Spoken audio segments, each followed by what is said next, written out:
Hello everyone, आज हम प्रदोष व्रत के बारे में बात करेंगे।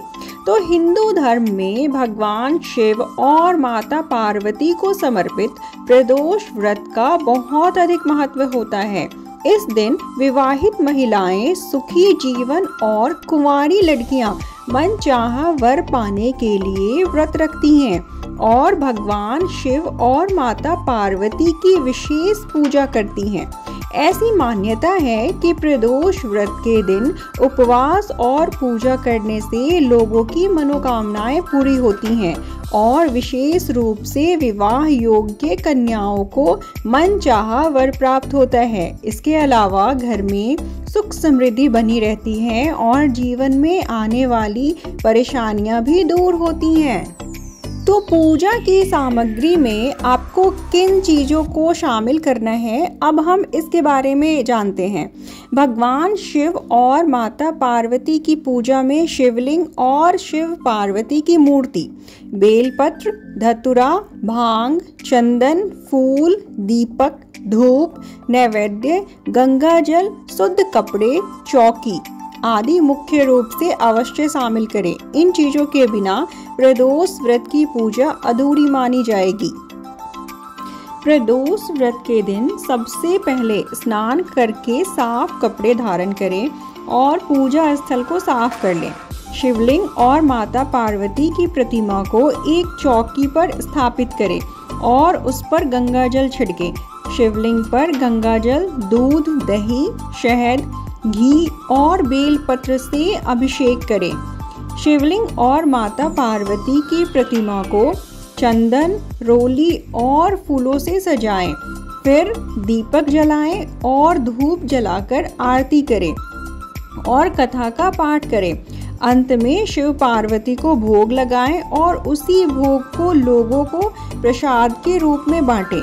भगवान शिव और माता पार्वती से मनचाहा वर प्राप्त करने की प्रार्थना करें। यह पूजा प्रदोष काल में करनी चाहिए। प्रदोष काल सूर्यास्त के समय शुरू होता है। विवाह योग्य कन्याओं को इस व्रत को विशेष रूप से करना चाहिए। व्रत के दौरान शारीरिक और मानसिक रूप से शुद्ध रहें। इस व्रत को नियमित रूप से करने से मनचाहा वर मिलने की संभावना बढ़ जाती है। प्रदोष व्रत के दिन माता पार्वती की पूजा विशेष रूप से करें। माता पार्वती को सिंदूर, बिंदी और मेहंदी लगाएं। माता पार्वती को लाल रंग के फूल अर्पित करें। माँ से मनचाहा वर पाने की प्रार्थना करें। माना जाता है कि प्रदोष व्रत करने से न केवल मनचाहा वर मिलता है बल्कि जीवन में सुख समृद्धि भी आती है। पंचांग के अनुसार भाद्रपद माह के शुक्ल पक्ष की त्रयोदशी तिथि 15 सितंबर को देर रात 1:42 पर शुरू होगी। वहीं इस शुभ तिथि का समापन 16 सितंबर की देर रात 12:19 पर होगा। इस प्रकार रविवार 15 सितंबर को रवि प्रदोष व्रत है। इस दिन प्रदोष काल यानी पूजा का समय संध्या काल 6:26 से रात को 8:46 तक रहेगा। इस दौरान साधक को भगवान शिव संग मां पार्वती की पूजा करनी चाहिए। ज्योतिषियों की माने तो रवि प्रदोष व्रत पर सुकर्मा योग का निर्माण हो रहा है। इसके साथ ही रवि प्रदोष व्रत पर शिव वाश योग का भी संयोग बन रहा है। इन योग में शिव शक्ति की पूजा करने से साधक की हर मनोकामना पूरी होती है। इस दिन भगवान शिव कैलाश पर विराजमान रहेंगे। इसके बाद भगवान शिव नंदी पर सवार होंगे। प्रदोष व्रत एक अत्यंत शुभ व्रत है जो देवों के देव महादेव को समर्पित है। यह महीने में 2 बार शुक्ल पक्ष और कृष्ण पक्ष के दौरान मनाया जाता है। इसका अर्थ है अंधकार को समाप्त करना।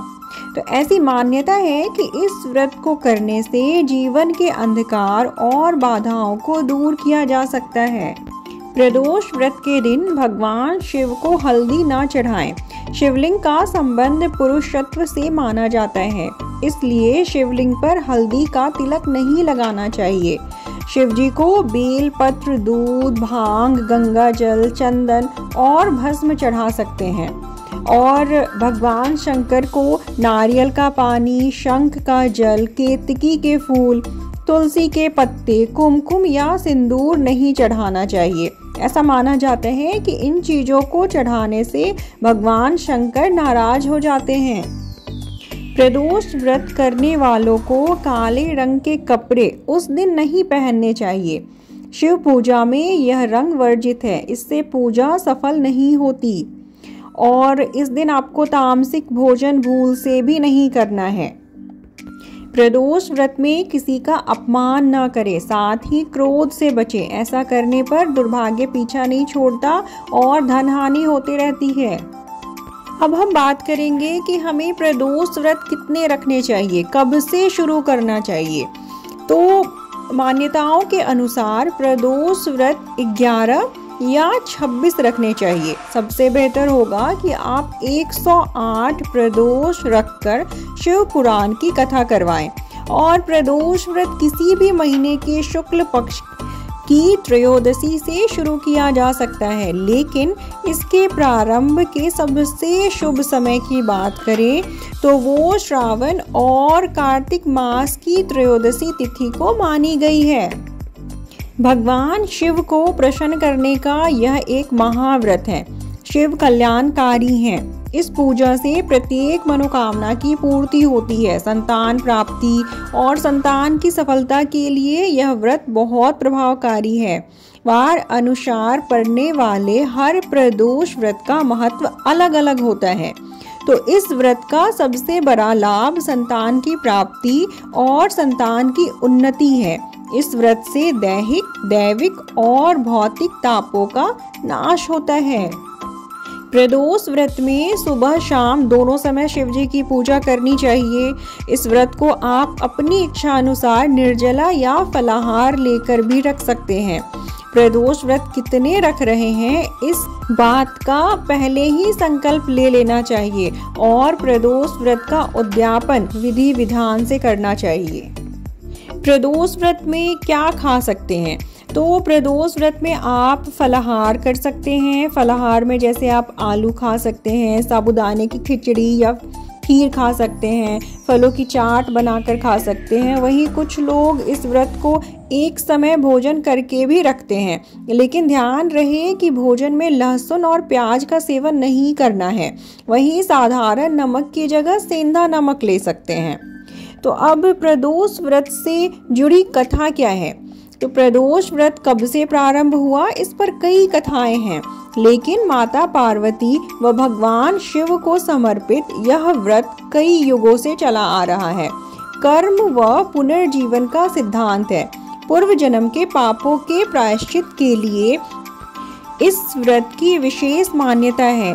इसके पहले एकादशी भगवान विष्णु को समर्पित व्रत है, तो प्रदोष भगवान शिव को समर्पित व्रत है। वैष्णव परंपरा के लोग एकादशी का व्रत अवश्य रखते हैं। शिव को इष्ट मानने वाले भी एकादशी रखते हैं, लेकिन वह प्रदोष का व्रत अवश्य करते हैं। अब हम बात करेंगे कि प्रदोष व्रत का पारण कैसे करना है। तो इसका पारण अगले दिन करना है। शिव मंदिर जाइए, आरती कीजिए और इस दिन अन्न और वस्त्र का दान करना चाहिए। 11 या 26 प्रदोष के बाद किसी त्रयोदशी को ही पारण करना चाहिए। पारण के दिन कुश के आसन पर बैठकर भगवान शिव का रुद्राभिषेक कराएं, हवन करें, अन्न और वस्त्र का दान करें। इस रात्रि को जागरण करें और भगवान शिव की भव्य आरती करें। सत्य बोलने का प्रयास करें। इस तरह से आप व्रत का पारण कर सकते हैं और जब आपके 11 या 21 प्रदोष व्रत पूरे हो जाते हैं, तब आपको उसी दिन त्रयोदशी के दिन ये सारे काम करने के बाद पारण करना है।